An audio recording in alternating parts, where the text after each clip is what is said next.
So, continuing about the mental well being and the various aspects related to mental health, what we need to also understand is there has to be some cause or there has to be some reason due to which the problem has cropped up, whether it's physical or mental.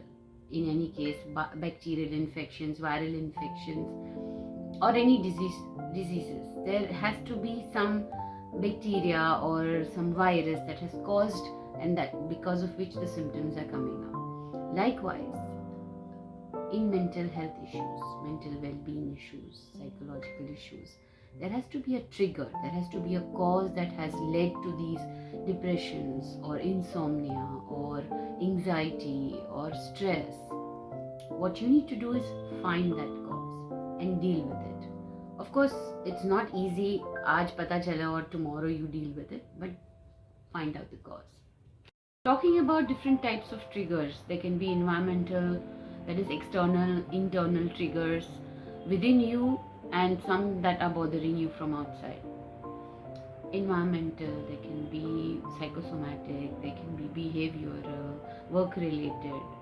So, a nagging boss or too much pressure from your in-laws, too much pressure from your spouse, a breakup, work construction going on outside, or say a death in the family, sudden death in the family, a shock of some type, or even a marriage that's happy, right? But it causes stress.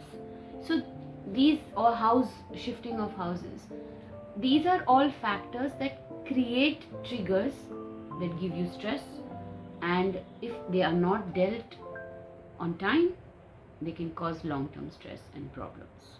What you need to do is identify the triggers and problems that cause you issues in your life. It can be different for different individuals.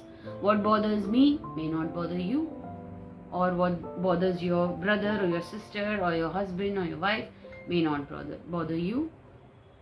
So the trigger is, because every person is individualistic, right? He's different. So it is for you, like I said, you know yourself better. Your mind needs to be trained by yourself. So find out what bothers you and what are your triggers.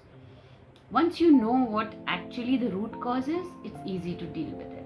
Even if you're going for therapy or counseling to somebody or coming to me, I will first ask the history. Why do you ask the history? Because you want to know what is causing the problem. So identify your triggers and then deal with them.